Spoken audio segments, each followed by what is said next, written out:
প্রতিদিন যদি এমন ভাবে খেলতে পারতাম। শুধু খেলাধুলা করলে পড়াশোনা করবে কেমন করে? আরে আরে দেখো দেখো, আকাশটা মুহূর্তেই কালো হয়ে গেল, মনে হচ্ছে ভয়ানক কিছু হবে। ওরে সবাই তাড়াতাড়ি ঘরে যাও, এই মেঘ দেখে মনে হইতাছে ঝড় আইতাছে, নদীর পানি বাড়তাছে।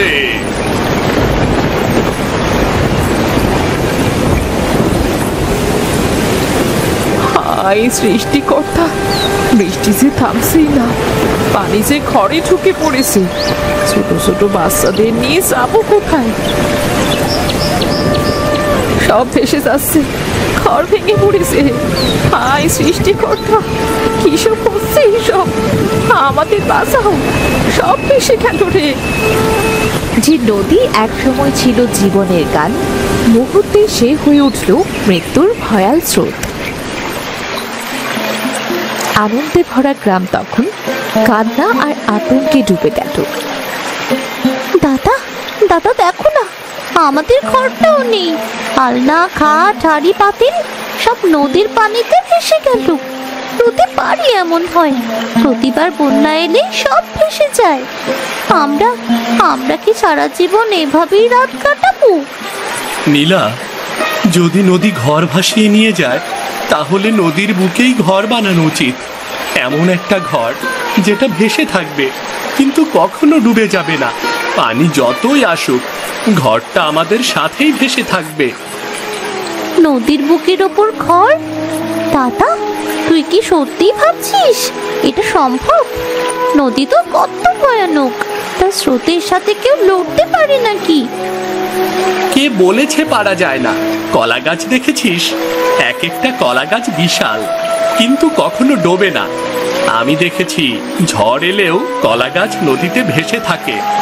যদি অনেকগুলো কলা গাছ একসাথে বাঁধা যায় না, তার উপর একটা মাচার মতো কাঠামো দাঁড় করানো যায়, সেই মাচার উপরে আমাদের ঘর হবে রে, একটা ভাসমান ঘর। কিন্তু দাদা সবাই তোকে নিয়ে হাসবে, বলবে তুই পাগল হয়ে গেছিস। গ্রামে কেউ এমন কথা ভাবতেও সাহস পাবে না। হাসুক তারা, আজকে হয়তো সবাই উপহাস করবে, বলবে এটা অসম্ভব, কিন্তু আমি থামবো না, আমি চেষ্টা করব। একদিন আসবে যখন এই ঘরই হবে সবার বাঁচার ভরসা, বুঝলি? দাদা তুই সত্যি যদি এটা বানাতে পারিস তবে আমি প্রথম তোর ঘরে থাকবো। আমি তোর পাশে আছি দাদা।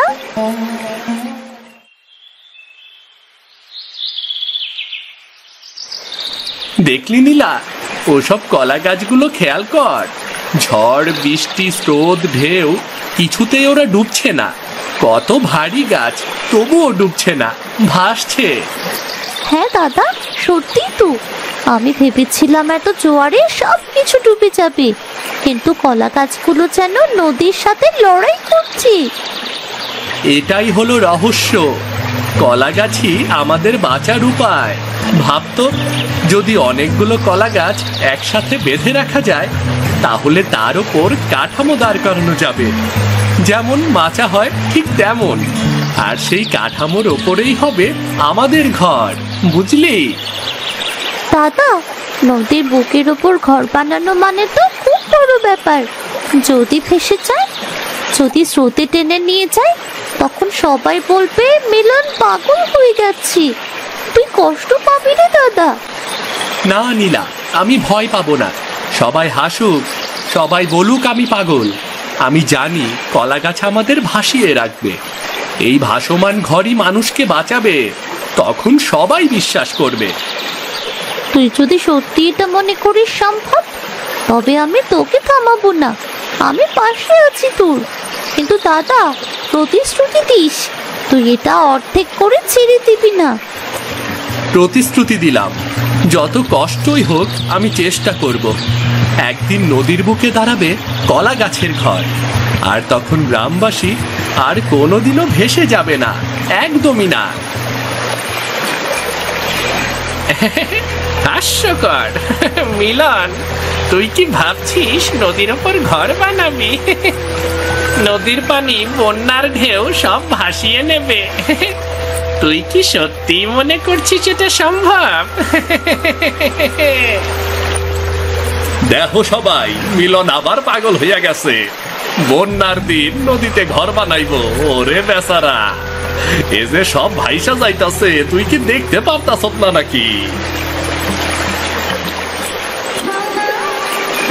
শোনো, আমি জানি এটা কঠিন, সবাই বলছে অসম্ভব, কিন্তু আমি থামবো না। আমি একদিনেই ঘর বানাবো আর সবাইকে দেখাবো কলা গাছের ঘর মানুষের আশ্রয় হতে পারে। ভালো পাগল সেটি, আমরা অপেক্ষা করব কখন তুই জলে হাবুডুবু খাবি আর সবাই তোকে বাঁচাতে যাবে। পাগল, তুমি কি ভাবছো এই নদীর ঢেউ তোমার ঘর দেখবে না? যখন ঢেউয়ে তোর সবকিছু ভাসিয়ে নিয়ে যাবে তখন কি হবে? আমি জানি সবাই হাসবে, সবাই উপহাস করবে, কিন্তু আমি থামবো না। যারা ভয় পায় তারা হয়তো হাসবে, কিন্তু আমি চেষ্টা করব। আর একদিন দেখা যাবে এই ঘরই হবে বন্যার দিনে মানুষের আশ্রয়। তুই তাই কর দাদা, আমি তোর পাশে আছি। যে যাই বলুক না কেন, তোর ওপর আমার বিশ্বাস আছে। ঠিক আছে, যদি তুই সত্যিই পারিস, আমি প্রথমে আসবো তোর ঘরে থাকতে।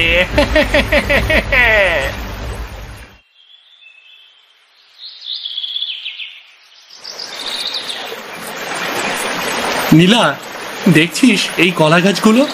ওরা কখনো ডোবে না।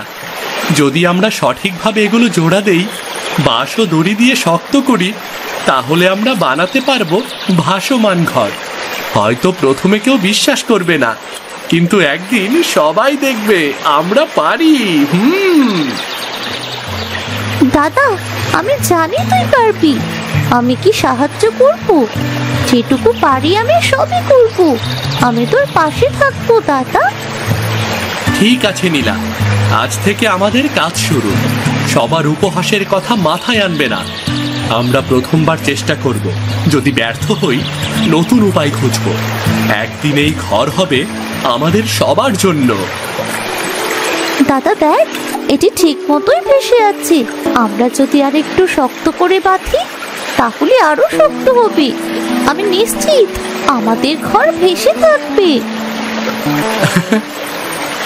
হ্যাঁ নীলা, আজ আমরা প্রথম ধাপ ফেলেছি। হয়তো কেউ হাসবে, কেউ বলবে পাগল, কিন্তু আমি জানি এই চেষ্টা আমাদের স্বপ্নের ঘর তৈরি করবে। বন্যা যত ভয়ঙ্করী হোক, আমাদের ঘর ভেসে থাকবে। আমি তোর পাশে আছি দাদা, আমরা একসাথে পারবো। তুই কেবল আমাকে বলবি কোথায় কি লাগাতে হবে, আমি সঙ্গে আছি তোর। তুই কি পাগল হয়ে গেছিস মিলন? এই বন্যার দিনে তুই নদীর কাছে দাঁড়িয়ে করছিসটা কি? ঘর, কলা গাছ, বাঁশ সবই তো ভেসে যাবে। তুমি কি বোঝো না আমাদের জীবন বড় বিপদে পড়তে পারে? মা, আমি জানি ভয়ঙ্কর, কিন্তু যদি আমরা চেষ্টা না করি তাহলে বন্যার দিনে কোথায় যাব? আমাদের সবাইকে বাঁচাতে এই ঘর বানানো ছাড়া আর কোনো উপায় নেই। আমি দেখেছি কলা গাছ ডোবে না। যদি আমরা ঠিকভাবে বানাই, ঘর কিন্তু ভেসে থাকবে গো। কিন্তু তুই তো এখনো খুব ছোট মিলন। আমি চাই না তুই আহত হ। নদীর স্রোত কখনোই নিয়ন্ত্রণে আসে না, আর সবাই তোকে উপহাস করছে। সব মানুষ তোকে পাগল বলছে রে। আমি চাই না তুই হতাশ হ। মা, আমি ভয় পাই না। যদি কেউ হাসে, কেউ পাগল বলে, আমি থামবো না। তুমি ভেবো না মা, আমি সব সময় সতর্ক থাকব। আমি শুধু চাই আমাদের গ্রাম, আমাদের মানুষ বন্যায় ভেসে না যাক। এই ঘরই আমাদের সবার আশ্রয় হবে।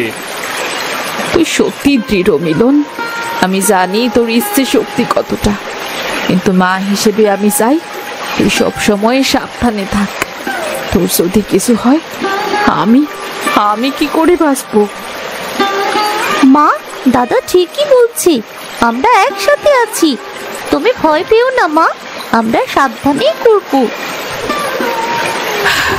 ঠিক আছে, তোরা যা খুশি কর, তবে সাবধানে থাকিস। এই বন্যার দিনে যেন কোনো বিপদ না ঘটে।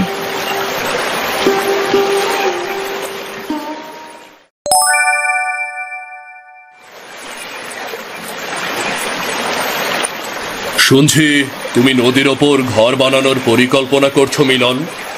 সবাই বলে অসম্ভব, কিন্তু আমি শুনতে চাই কেন তুমি এতটা দৃঢ়? মাস্টার মশাই, আমি জানি সবাই হাসবে, কেউ বিশ্বাস করবে না, কিন্তু আমরা যদি চেষ্টা না করি তাহলে বন্যার দিনে গ্রামবাসীরা কোথায় যাবে? আমি দেখেছি কলা গাছ ভেসে থাকে। যদি আমরা সঠিকভাবে বানাই, ঘর ভেসে থাকবে, সবাইকে বাঁচাতে পারবে। ভালো বলেছিস মিলন। সাহস এবং চিন্তা শক্তি, এই দুটি মিলিয়ে মানুষ অসম্ভবকে সম্ভব করতে পারে। তুই হয়তো এখনো ছোট, কিন্তু তোর মনোবল যে তোর বয়সের চেয়ে অনেক বড় তা স্পষ্ট। মনে রাখবে, স্বপ্নের জন্য যারা ধৈর্য ধরে চেষ্টা করে শেষ পর্যন্ত তারাই সফল হয়। কেউ যদি তোর সঙ্গে উপহাস করে তা ভাবিস না, কিন্তু আমি কিন্তু তোর পাশে আছি। প্রয়োজন হলে তোদেরকে পরিকল্পনায় সাহায্য করব আমি। ধন্যবাদ মাস্টার মশাই, আপনার সমর্থন পেয়ে আমি আরো দৃঢ় বোধ করছি। আমি প্রতিশ্রুতি দিচ্ছি, এই ঘর বানাবো, বন্যার দিনে সবাইকে বাঁচাবো আমি। ঠিক আছে মিলন, তবে মনে রাখবি প্রতিটি পদক্ষেপে সতর্ক হতে হবে। নদীর পানি কখনো কোনো নিয়ম মানে না, তবু আমি বিশ্বাস করি তোর চেষ্টা সফল হবে।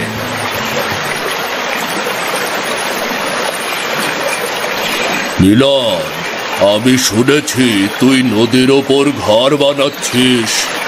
কি ভাবছিস ছেলে? এই বন্যার পানি, এই ভয়ঙ্কর ঢেউ আর তোর ওই কলা গাছ সব ভালো থাকবে? সব ভেসে যাবে রে, তখন তুই কি করবি? চাচা, আমি জানি ঝুঁকি আছে, কিন্তু যদি আমরা চেষ্টা না করি তাহলে বন্যার দিনে মানুষ কোথায় যাবে? আমি দেখেছি কলা গাছ ভেসে থাকে। আমরা সঠিকভাবে বানালে ঘর ভেসে থাকবে, সবাইকে বাঁচাবে। হাস্যকর, তুই কি জানিস নদীর স্রোত কত শক্ত? তুই কি চাস গ্রামবাসীকে বিপদে ফেলতে? যদি ঘর ভেসে গিয়ে কারো ক্ষতি হয়, সবাই বলবে মিলনের জন্য হয়েছে, মিলনের জন্য হয়েছে। আমি কিছু বলছি ছেলে, নদীর ওপর কলা গাছের ঘর বানানো কোনো সাধারণ কাজ নয়। বিপদ আছে, ভয় আছে। যদি কিছু হয় তখন তোমার মা কাঁদবে।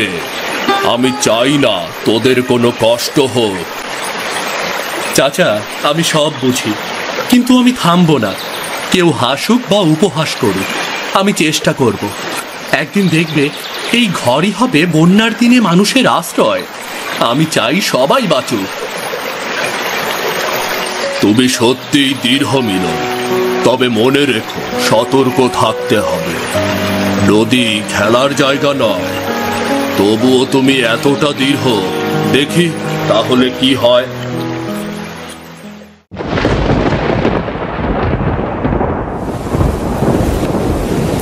নীলা, দেখেছিস এই বাঁধগুলো ঠিক মতো না হলে ঘর কিন্তু ভেসে যাবে। আমরা থামবো না, যতই ঝড় আসুক আমি চেষ্টা করব। যদি আমরা ভালোভাবে বাঁধি, ঘর ভেসে থাকবে, কেউ ক্ষতিগ্রস্ত হবে না। দাদা, পানি আবার বেড়ে যাচ্ছে, আমরা কি শেষ করতে পারবো? এখানে তো সবকিছু এত কঠিন। হ্যাঁ, কঠিন, কিন্তু কখনো সহজ হলে সাহসের মানেই হবে না। আমরা যদি চেষ্টা করি, সবাই দেখবে একটা ছেলে ও তার বোন নদীর বুকের ওপর ঘর বানাতে পারে। আজকে হয়তো সবাই উপহাস করবে, কিন্তু একদিন তারা দেখবে আমাদের ঘরই বন্যার দিনে সবাইকে আশ্রয় দেবে। দাদা, আমরা পারবো, যত কঠিনই হোক আমরা থামবো না। যে যাই বলুক, আমরা একসাথে আছি। ঠিক আছে নীলা, আমরা একসাথে যদি একবার সফল হই, কেউ আর ভেসে যাবে না। এই ঘর হবে প্রত্যেক মানুষের আশ্রয়। আজ আমরা শুরু করেছি, আগামীকাল আরো শক্তিশালী হবে।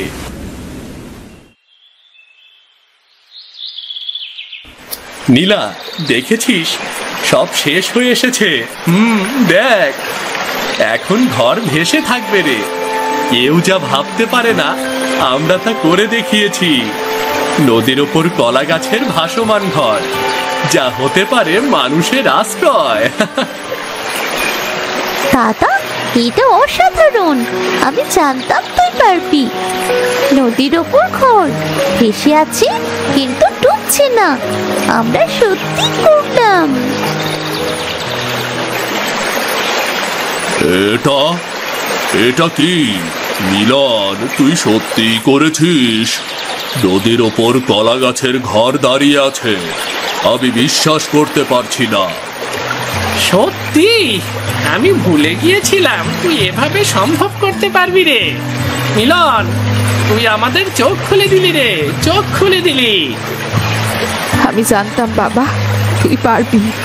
এই ঘর শুধু আমাদের একার নয়, এটা সবার। বন্যার দিনে আমরা সবাই বাঁচবো।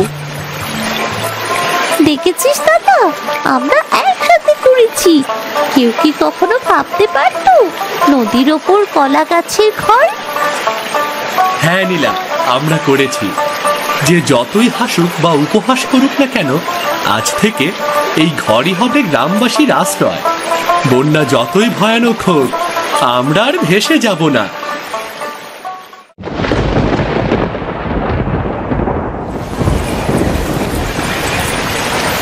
পানি যতই বাড়ুক, ঢেউ যতই ভয়ঙ্কর হোক, এই ঘর ভেসে থাকবে। সবাইকে আমরা বাঁচাতে পারবো। ভয় পাওয়ার কিছু নেই, এই ঘরই আমাদের নিরাপদ আশ্রয়। তোমরাও সবাই ঘরে এসো, ভয় পেও না। দাদা বানিয়েছে ঘর, ভেসে থাকবে। এটা কখনো ডুবে যাবে না। তুমি যে ভয় দেখছো তা আর থাকবে না। আমরা সবাই নিরাপদ। দেখছি সত্যিই ভেসে আছে, কেউ ডুবে যাচ্ছে না। মিলন, তুমি আমাদের জীবন বাঁচালে। নদীর এই কলা গাছের ঘর না থাকলে আমরা সবাই হারিয়ে যেতাম। আমি কখনো ভাবিনি নদীর বুকের ওপর সত্যি ঘর দাঁড়াতে পারে। আমি কখনো ভাবিনি। দাদা, তুমি কি দেখলে? এই ঘর ভেসে আছে, ডুবেনি। বন্যার পানি যতই বাড়ুক, আমরা সবাই নিরাপদ। আমার ছেলে সত্যি অসাধারণ। আমি জানতাম তুই পারবি, কিন্তু বাস্তবটা দেখে আমার চোখে জল চলে এলো। মিলন, তুমি সত্যিই অসাধারণ। আমরা দেখেছি কিভাবে তুমি কলা গাছের উপর ঘর তৈরি করেছো। এই ঘর শুধু একটি ঘর নয়, এটি আমাদের আশ্রয়, আমাদের নতুন আশা। বন্যা যতই ভয়ঙ্কর হোক না কেন, আমরা আর ভেসে যাব না। হুররে, আমরা হন নিরাপদ, আমরা বাঁচবো। ধন্যবাদ মিলন, ধন্যবাদ মিলন তোমারে। নীলা, দেখছিস আমাদের স্বপ্ন সত্যি হয়েছে। এই ঘর শুধু আমার নয়, সবার। নদীর বুকের ওপর দাঁড়িয়ে, বন্যার পানি যতই ভয়ঙ্কর হোক না কেন, আমরা আর ভেসে যাব না। এই নদীর ওপর দাঁড়িয়ে আমাদের গ্রাম আবার নিরাপদ। আজ থেকে সবাই জানবে, নদীর পানিতে ভেসে থাকা ঘরও হতে পারে মানুষের আশ্রয়। দাদা, তুই সত্যি অসাধারণ। আমরা একসাথে সবাইকে বাঁচাতাম। এই ঘর শুধু একটি কলা গাছের ঘর নয়, এটি আমাদের আশা, আমাদের সাহস, আমাদের নতুন জীবন। তুমি সত্যি অসাধারণ। তুমি আমাগর দেখাইয়া দিছ ভয় রে জয় করা যায়। দাদা, দেখেছিস সবাই কত খুশি। ঘর শুধু নদীতে ভেসে নেই, এটা সবার হৃদয়ে বেঁচে আছে। আমরা একসাথে সবাইকে বাঁচালাম। আমরা সবাই নিরাপদ। হ্যাঁ সবাই, এই ঘর শুধু আমার নয়, এটি আমাদের সবার, আমাদের সাহসের, আমাদের একতার প্রতীক।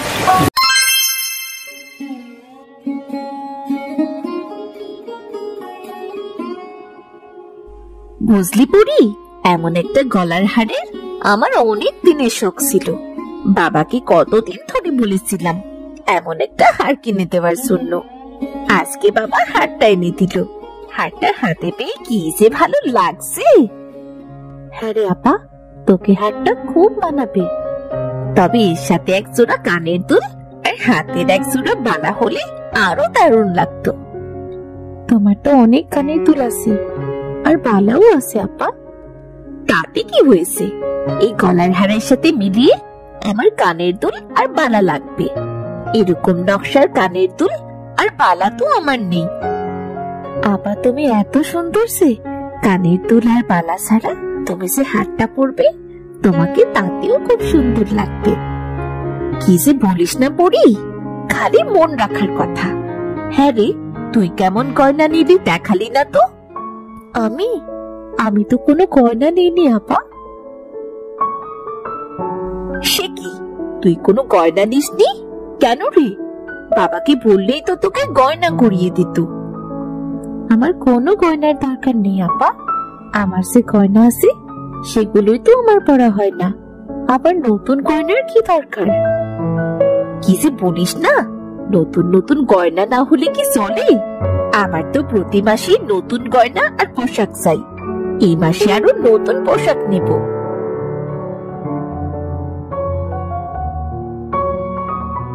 কি রে, কি করছিস তোরা? আমার নতুন গয়নাটা দেখাচ্ছিলাম মা।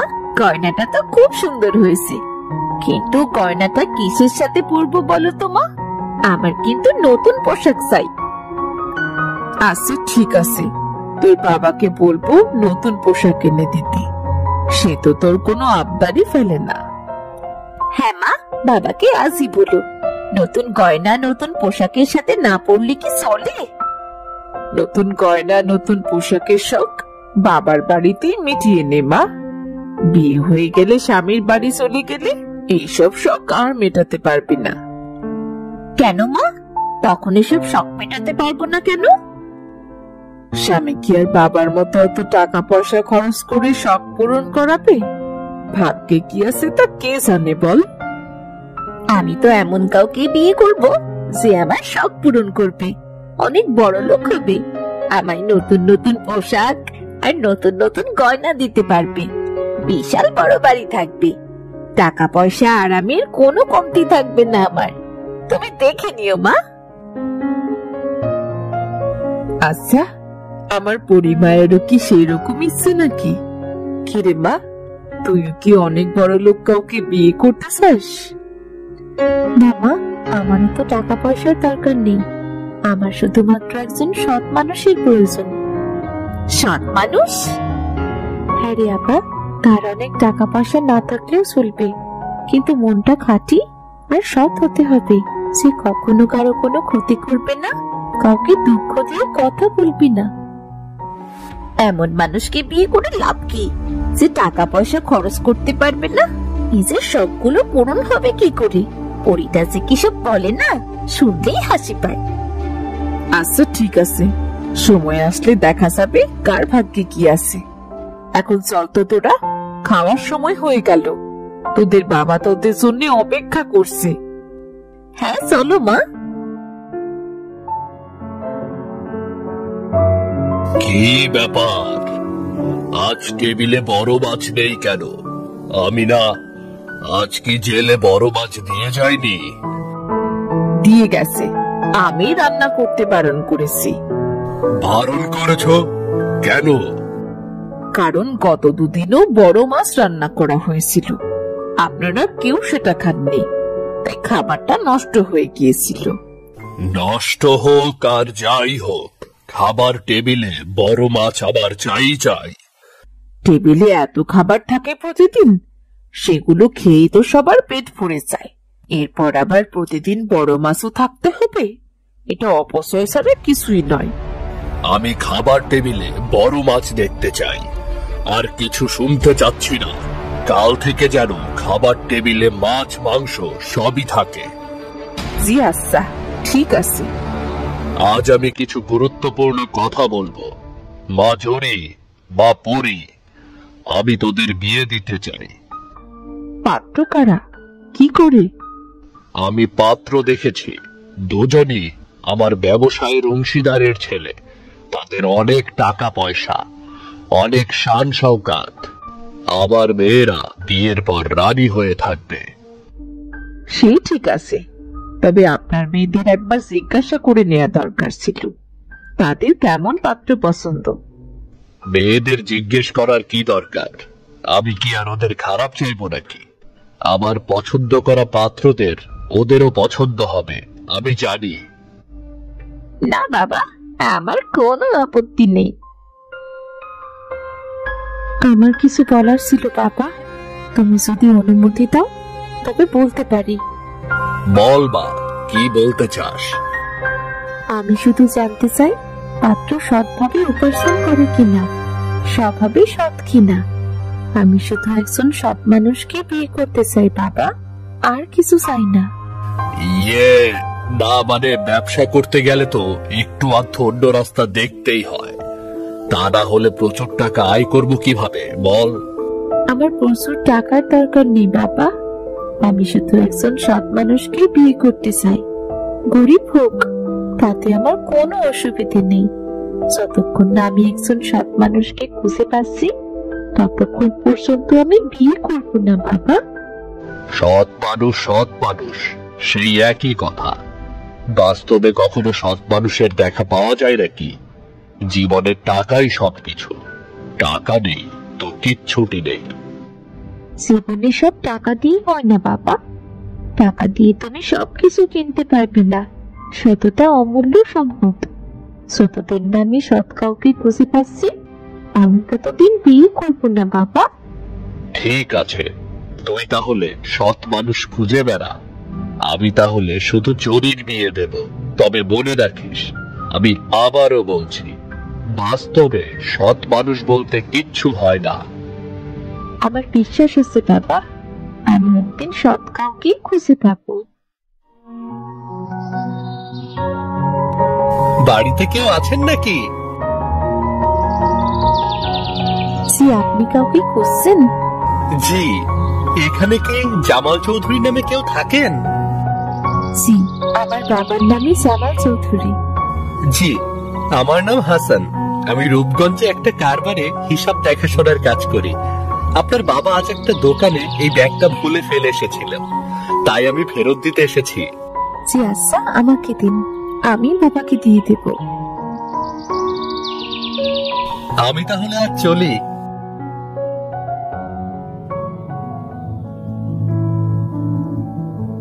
আরে, এই ব্যাগটাই তো আমি হারিয়ে ফেলেছিলাম। আমি অনেক খুঁজেছি, এতে অনেক টাকা, কিন্তু তুই কিভাবে পেলি এগুলো? হাসান নামের একজন এটা দিয়ে গেল বাবা। ছেলেটাকে আমি চিনি, ভালো ছেলে। বাবা, যে এতগুলো টাকা পেয়েও লোভ করে না, ফেরত দিতে পারে, সে অবশ্যই একজন সৎ এবং ভালো মানুষ। বাবা, তুমি এই ছেলের সাথেই কথা বলো, আমি এমন একজনকে বিয়ে করতে চাই। কি বলছিস মা? ওই ছেলের টাকা পয়সা কিচ্ছুটি নেই, ছোটখাটো একটা কাজ করে কেবল। তার সবচাইতে অমূল্য সম্পদটাই আছে, আর সততা। আমি এই ছেলেকে বিয়ে করতে চাই বাবা। ঠিক আছে, তোর যা ইচ্ছে তবে তাই হোক, তবে ছেলেটাকে পাত্র হিসেবে আমার পছন্দ নয়, বলে দিলাম।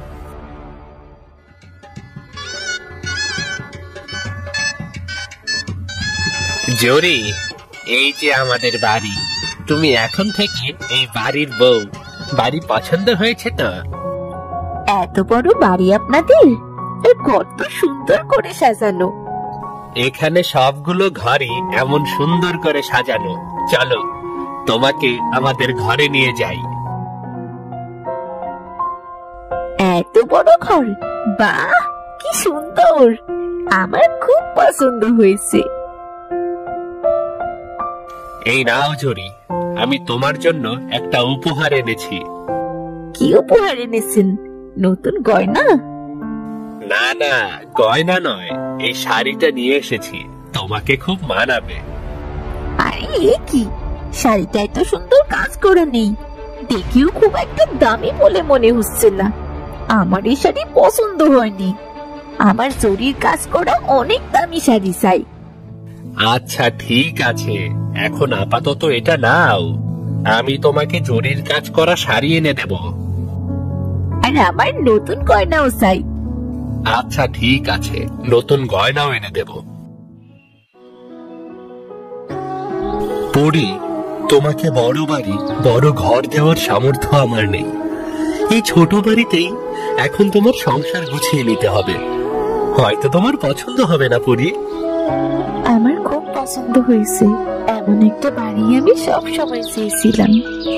কি যে বলো না পরি, কত বড় বাড়ির মেয়ে তুমি। আমার এই ছোট্ট বাড়িতে কি তোমার মন বসবে বলো? বাড়ি ছোট হোক কিংবা বড়, যে বাড়িতে শান্তি আছে সেখানেই সবকিছু আছে। নিজের বাড়ির এত আরামায়েশ, অর্থ সম্পদ, এসব কিছু ছেড়ে তুমি আমার মতো গরিব মানুষকে বিয়ে করেছো। আমি হয়তো সেভাবে তোমার চাহিদা পূরণ করতে পারবো না পরি। আমি কোনো গরিব মানুষকে নয়, আমি একজন সৎ মানুষকে বিয়ে করেছি, আর যার সততার মতো অমূল্য সম্পদ আছে। আমার আর কিছুর প্রয়োজন নেই। আমি তোমার জন্য একটা উপহার এনেছি পরি। আপনি আবার কষ্ট করে উপহার কেন আনতে গেলেন? না না, খুব কষ্ট করে তো কিছু আনিনি, শুধু একটা শাড়ি এনেছি। খুব সাধারণ একটা শাড়ি, রংটা তোমাকে খুব মানাবে এই ভেবে আমি নিয়ে এসেছি গো। দেখি দেখি। বাহ, খুব সুন্দর তো। এই রং আমার ভীষণ পছন্দ। তোমার পছন্দ হয়েছে পরি? খুব পছন্দ হয়েছে। আমি এক্ষুনি শাড়িটা পরে আসছি।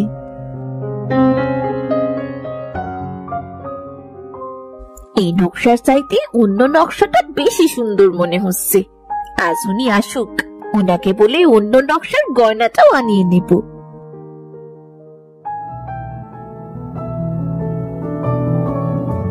কি করছো জরি? নতুন গয়নাটা দেখেছিলাম গো। হ্যাঁ গো, সেদিন আরেকটা গয়না খুব পছন্দ হয়েছিল আমার। আমাকে কিন্তু সেটাও কিনে দিতে হবে। মাত্র কালই তো একটা গয়না নিলে। তা নিয়েছি, কিন্তু ওই গয়নাটাই আমার মন আটকে আছে। আচ্ছা আচ্ছা ঠিক আছে, শোনো, বাবার একটা চিঠি এসেছে। তাই নাকি? নিশ্চয়ই নিশ্চয়ই নেমন্তন্নের চিঠি। কই দেখি দেখি। হ্যাঁ ঠিকই তো, বাবা নেমন্তন্ন করেছেন, আমাদের যেতে বলছেন। পরিদেরও নেমন্তন্ন করেছেন কিনা কে জানে। তোমার ছোট বোন পরীর কথা বলছো? সে কিনা একটা গরিব লোককে বিয়ে করেছে। আর কার কথা বলবো বলুন? বাবার কত শখ ছিল আমার মতো বড় ঘরে পরীর বিয়ে দেবে। তা তো শুনলই না, জেদ করে একটা গরিব ছেলেকে বিয়ে করলো। তার নাকি সৎ মানুষ লাগবে। এখন কত দুঃখে কষ্টে আছে তা কে ভুলবে? সততা দিয়ে কি আর আরাম আয়েশ করা যায়?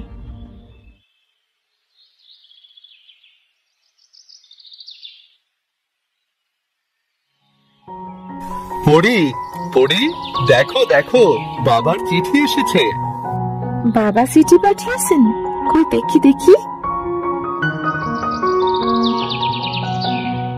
হ্যাঁ গো, বাবা নিমন্ত্রণ করেছেন আমাদের, কাল যেতে বলেছেন। তাই নাকি? হ্যাঁ যাব, আমরা অবশ্যই যাব। মনে হয় বাবা আপাকেও নিমন্ত্রণ করেছেন। আপাকে দেখতে আমার খুব ইচ্ছে করে। সে নিশ্চয়ই বড়লোক স্বামীর ঘরে অনেক সুখে আছে। আপার সব সময় শখ ছিল বড়লোক কাউকে বিয়ে করবে। কাল তো দেখাই হবে, তখনই সব জানতে পারবে। হ্যাঁ, কতদিন পর বাবার বাড়ি যাব, আমার খুব আনন্দ হচ্ছে।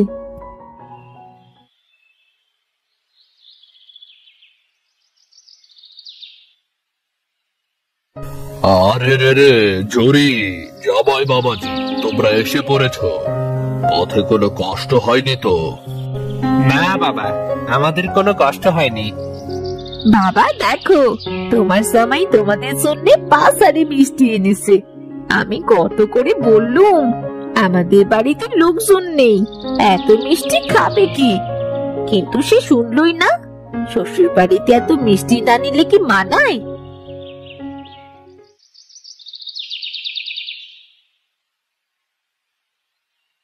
কেমন আছো বাবা? আরে জড়িয়ে পাশে কতদিন পর তোমায় দেখলাম, খুব ভালো লাগছে। বাবা তোদেরও নেমন্তন্ন করেছে বুঝি? হ্যাঁ আপা, বাবার চিঠি পেয়েই তো এলাম। বাবা বেশি কিছু আনতে পারিনি, এখানে 2 হাঁড়ি মিষ্টি আছে। মাত্র 2 হাঁড়ি মিষ্টি? তোর দুলা ভাই তো 5 হাঁড়ি মিষ্টি এনেছে। অবশ্য এত কিছু আনবি বা কি করে? আমাদের মতো কি এত টাকা পয়সা আছে? আরে তোরা কি বাইরে দাঁড়িয়ে এই সব কথা শেষ করে ফেলবি নাকি? চল চল ভেতরে চল। জামাই বাবাজিরা চলো চলো ভেতরে চলো। বড় জামাই বাবাজি, তুমি বড় মাছের মাথাটা নাও। আরে আমি না, ছোট জামাই বাবাজিকে আরেকটা মাছের মাথা দাও। ওরা তো গরিব তাই না, বেশি বেশি ভালো খাবার খেয়ে যাক। আবার কবে সব ভালো খাবার খেতে পারবে কে জানে। তা যা বলেছেন বাবা, প্রতিদিন এসব মাছ মাংসই তো খাই আমরা। তবে বাবা, এখানে যে মাংসটা খেলাম একদমই অন্যরকম। কিসের মাংস এটা? পাখির মাংস, বুঝলে জামাই বাবাজি। আমি নিজে বন্দুক দিয়ে শিকার করেছি। খাওয়া দাওয়া করে নাও, আমি তোমাকে আমার বন্দুকের সংগ্রহ দেখাবো। ছোট জামাই বাবাজি তো গরিব, ওগুলো বুঝবে না। বাবা অনেক হয়েছে, আমি এই বাড়িতে আর এক মুহূর্ত থাকতে চাই না। হ্যাঁ গো, আপনার খাওয়া হয়েছে, চলুন এখন বাড়ি চলুন। আরে পরি, তুই এত রাগ করছিস কেন? হ্যাঁ, এত জলদি চলে যাবে কেন? ওই গরিব বাড়ির প্রতি এত টান? গরিব বাড়ি হলেও সেটা আমার স্বামীর বাড়ি, আর আমার স্বামীর বাড়ি আমার কাছে সবচেয়ে আপন। আর আমার স্বামীর কোনো অপমান আমি সহ্য করব না।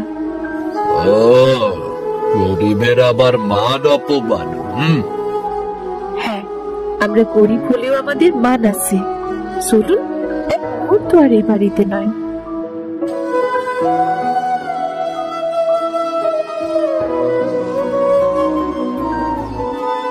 কি হয়েছে আপনার?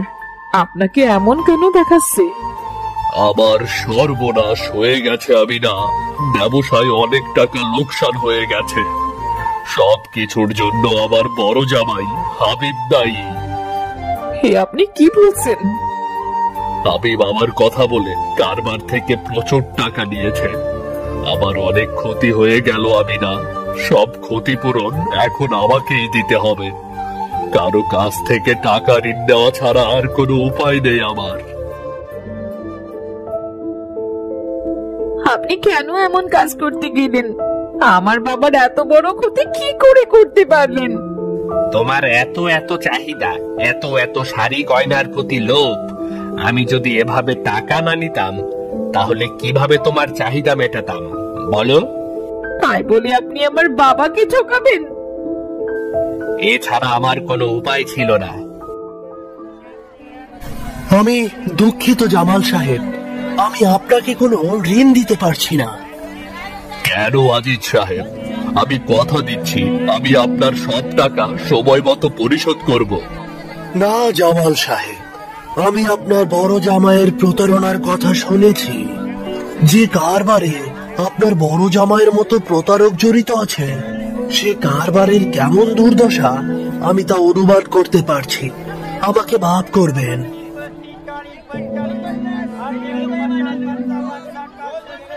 কর্তা, কি ব্যাপার হাসান, বলো। আরে ছোট জামাই বাবাজি, তুমি এখানে? জি বাবা, আমি এখানেই কাজ করি। হাসান, তুমি এনাকে চেনো নাকি? জি কর্তা, ইনি আমার শ্বশুর হন। আমি তার ছোট মেয়ে পরীর স্বামী। আমি সবই শুনেছি। কর্তা, আমার শ্বশুর মশাই আপনার সব ঋণ সময় মতো পরিশোধ করে দেবেন। দয়া করে এই বিপদ থেকে তাকে উদ্ধার করুন কর্তা। তুমি যখন বলছো তাহলে তো দিতেই হবে।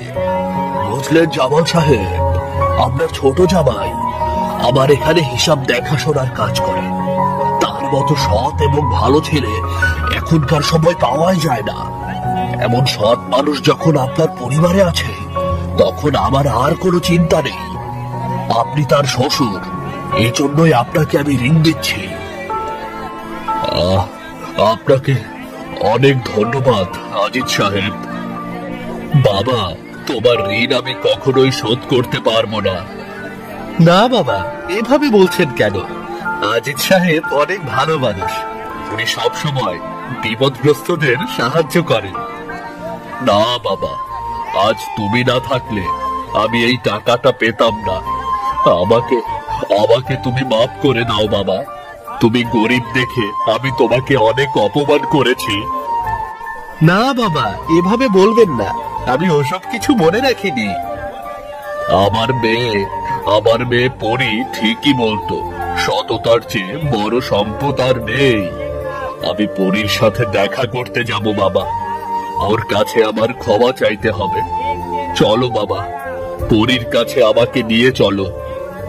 চলুন বাবা, চলুন।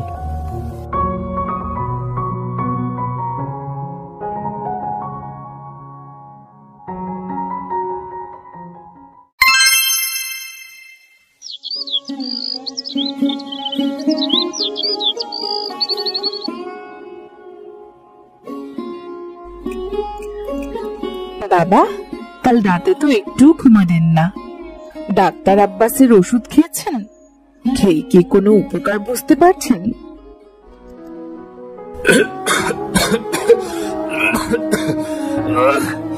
ওষুধ সে তো কয়েকদিন হলো শেষ হয়েছে মা। তোরা মাঠে যাচ্ছিস, বৃষ্টি না নামলে এবারের ফসলও একদম শেষ হয়ে যাবে। থাক বাবা, চিন্তা করবেন না, আমরা তিনজন তো আছি। আমরা আমাদের সাধ্য মতো চেষ্টা করে যাব। আপনি শুধু আমাদের ছায়া হয়ে থেকে যান। সৃষ্টিকর্তা যদি এবার আমাদের মুখ তুলে তাকান, তিনি বোধহয় আমাদের এত মানুষের ভিড়ে হারিয়ে ফেলেছেন। আর এজন্যই তো আমাদের অভাব কিছুতেই ছাড়ছে না। ওভাবে বলতে নেই, হয়তো এটাই আমাদের পৃথিবীর পরীক্ষা। এই পৃথিবী হচ্ছে একটা পরীক্ষার মঞ্চ, যেখানে আমরা সবাই পরীক্ষার্থী। কিন্তু এমন একদিন আসবে যেদিন সবাই পরীক্ষার ফলাফল পাবে। আমরা তো কারো খারাপ কিছু চাইনি, নিজেরা কখনো অন্যায় করিনি, তাহলে কেন এত পরীক্ষা বলো? এখন একটু শান্তি পেতে ইচ্ছে করে, আর কিছুই ভালো লাগছে না যেন। মা, তোরা যদি এতটা ভেঙে পড়িস তাহলে কোথায় যাব বল?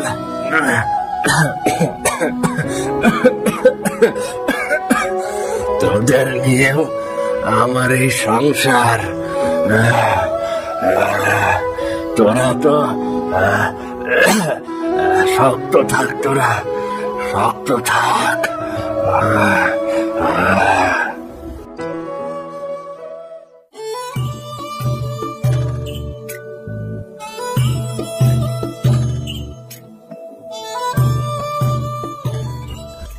দিদি, এত খরায় ফসল কি করে হবে?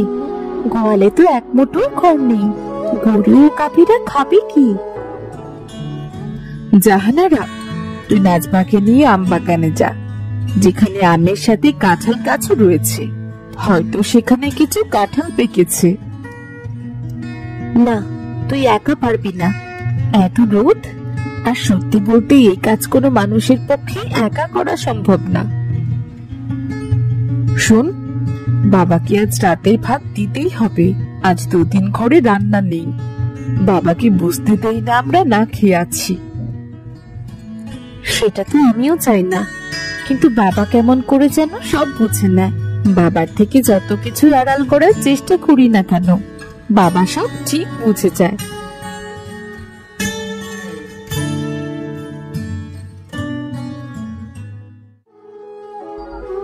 ইস, এত খরায় পথ একদম শক্ত হয়ে আছে, পাটাই বোধহয় কেটে গেল মাটির ধারে। ওই যে বলে না, অভাগা যেই দিকে যায় সাগরে শুকিয়ে যায়। আমাদের ব্যাপারটা হয়েছে ঠিক তাই।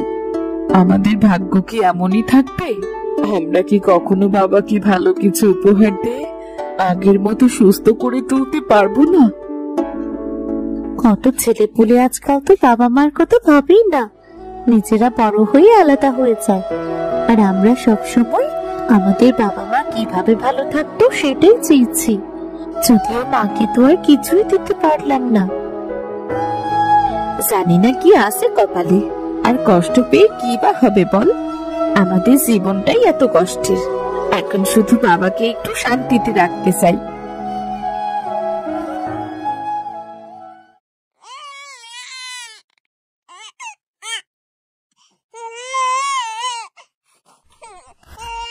শুনলি, কে যেন কাঁদছে, কোনো পশু নাকি? হ্যাঁ, কেমন যেন হঠাৎ ভয় লাগছে। সালমা দিদি, ঘরে ফিরে যাই, কেমন যেন একটা কান্নার আওয়াজ। আমার মনে হচ্ছে আজ একটু বেশি সন্ধে হয়ে এসেছে। আমি বারবার বললাম ওই দিক থেকে যাই, তোরা জোর করে এই দিক থেকে আসলি। কি দরকার ছিল এমন বিপদে পড়ার? সবই তো বুঝলাম, কিন্তু কান্না তো কিছুতেই থামছে না। এ কি কোনো ভূতের কাণ্ড নাকি? আমাদের ঘাড় মোটকে খাবে না তো? না না, এভাবে বলিস না, সাহস রাখ মনে। আমাদের তো এত ভীতু হলে হবে না। আমরা হচ্ছি আমাদের বাবার 3 ছেলে আর 3 মেয়ে দুটোই। আমাদের শক্তির কাছে অন্য কোনো শক্তি কিছু না। সালমা তো ঠিক কথাই বলেছে। তুই কোনো কথাই বলছিস না যে? এতটা কান খাড়া করে কি শুনছিস? আমি ঠিক বুঝতে চাচ্ছি আওয়াজটা কোন দিক থেকে আসছে। আমার মনে হচ্ছে কোনো বাচ্চা এইভাবে কাঁদছে, কিন্তু কিসের বাচ্চা সেটা বুঝতে পারছি না। সেটাই বোঝার চেষ্টা করছি। জঙ্গলে তো অনেক ধরনের জিনিসই থাকে, আগে বুঝতে হবে, পরে পা বাড়াতে হবে। আমরা প্রথমে একটু চুপ করে শুনে নিই আওয়াজটা কোন দিক থেকে আসছে, তারপর ধীরে ধীরে সেখানে গিয়ে দেখছি আসল ব্যাপারটা কি। হ্যাঁ, ঠিক বলেছ। ওই তো ওই দিক থেকেই কান্নার আওয়াজ ভেসে আসছে। না, ওই শিশুর কান্না জঙ্গলের ভেতর থেকে আসছে। চল খুঁজি, আসলে এটা কিসের কান্না সেটা আমাদের বুঝতে হবে। মানুষের শিশুর কান্না এমন জঙ্গল থেকে কি করে আসবে? আমিও তো কিছুই বুঝতে পারছি না, কি সব হচ্ছে এগুলো। আসলে আমরা কি স্বপ্ন দেখছি, নাকি সত্যি হচ্ছে এসব?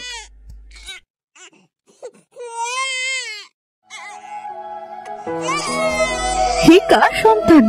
এইটুকু বাচ্চাকে কেউ জঙ্গলে কি করে ফেলে যেতে পারে? দেখ তাবিজে কি লেখা, আশিক। এটা হয়তো বাচ্চাটার নাম। ঠান্ডা লাগেনি তো? ও যে জ্বর জ্বর দেখছি, আবার কান্নার সাথেও হাঁচিও দিচ্ছি যে। সে ছেলেবেলায় তোদেরকে দেখেছি, এরপর আমাদের ঘরে আর কোনো বাচ্চা আসেনি, তাই অনেক কিছুই জানি না। এই প্রথমে বাচ্চাটিকে কোলে নিলাম, ওকে গরম দিতে হবে। হ্যাঁ, ওর কান্না যেন কিছুতেই থামছে না, কিন্তু আশপাশে তো কাউকে দেখছিও না। কে ওর পরিবার, কে ওর বাবা মা? এখন এত কিছুর ভাবার সময় নেই রে। এখন সবাই আগে ওকে কোলে নিয়ে বাড়ি যেতে হবে। এতদিন আকাশে কোনো মেঘ দেখিনি, আজ দেখ মেঘে প্রায় অন্ধকার হয়ে গেছে। তাহলে কি বাচ্চাটা আমাদের জীবনে বৃষ্টির মতন সুখবর নিয়ে এলো? এইটাই তো প্রমাণ হলো, তাই না? ও যে আমাদের জন্য শুভ। আমার মনে হয় আমাদের কোলে নিয়ে ওকে এক মুহূর্তে বাড়ি ফিরে যাওয়া উচিত। এখানে কেউ নেই, প্রায় রাত হতে চলল, আর গুড়ি গুড়ি বৃষ্টিও তো হচ্ছে। এখন ওকে নিয়ে বাড়ি যেতে হবে। কিন্তু যদি কোনো সমস্যা হয়, ওর পরিবারের কেউ যদি ওকে এখানে রেখে যায় আর পরে এসে খুঁজে না পায়, তাহলে কি হবে? আমরা যদি ওকে এখান থেকে না সরাই, তবে জঙ্গলে অন্য পশু পাখি ওকে খেয়ে ফেলবে, আর ওর পরিবার তখন এমনিতেই ওকে এসে পাবে না। না, এইটুকু ছোট বাচ্চাকে আমি কিছুই হতে দেব না। আজ থেকেও আমাদের সন্তান, ও আমাদের পরিবারের অংশ। এবার থেকে আমাদের সন্তানকে আগলে রাখবো আমরা 3 বোন। বাবার সাথে সাথে আজ থেকে ও আমাদের দায়িত্ব। হ্যাঁ, আর ও হবে আমাদের 3 বোনের এক সন্তান। এই আমাদের ভাগ্যের পরীক্ষা। ওকে বাড়ি নিয়ে বাবাকে সব খুলে বলবো, বাবা ঠিক বুঝতে পারবে।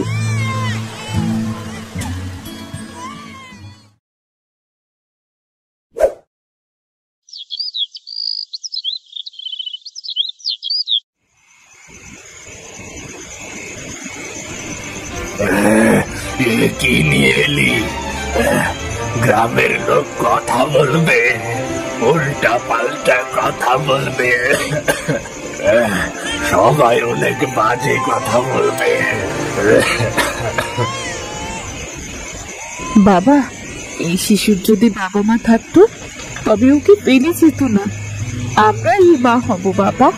এত ছোট বাচ্চাটাকে আমরা কি করে জঙ্গলে রেখে আসতাম বলো?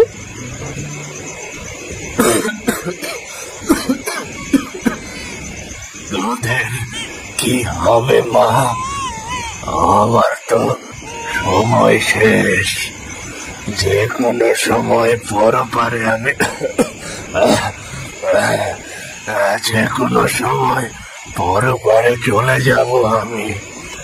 তোদের যদি কেউ কটু কথা বলে রে মা, তোরা কি করে সামাল দিবি তোরা? বাবা, আমরা তো ছোট থেকে লোকের কথা শুনে আসছি, আর এখন এর থেকে বেশি কি বা শুনবো? মেয়ে বলে অনেক কথা শুনেছি, তার থেকেও বেশি কথা শুনেছি মেয়ে হয়ে কাজ করি বলে। এই যে লোকেরা আমাদের কথা শোনায়, তারা কি আমরা না খেয়ে থাকলে আমাদের ঘরে বাজার করে দিয়ে যায়, নাকি আমাদের ঘরে খাবার পাঠিয়ে দেয়? বাবা, আমরা এসব নিয়ে আর ভয় পাই না, কারণ এদের কাজ মানুষকে কথা শোনানো। মারে, তোরা এখন বড় হয়েছিস রে মা। তোদের এখন বিয়ে করে সংসার করার কথা, কিন্তু তোরা আমার জন্য নিজের সবকিছু বিসর্জন দিয়েছিস।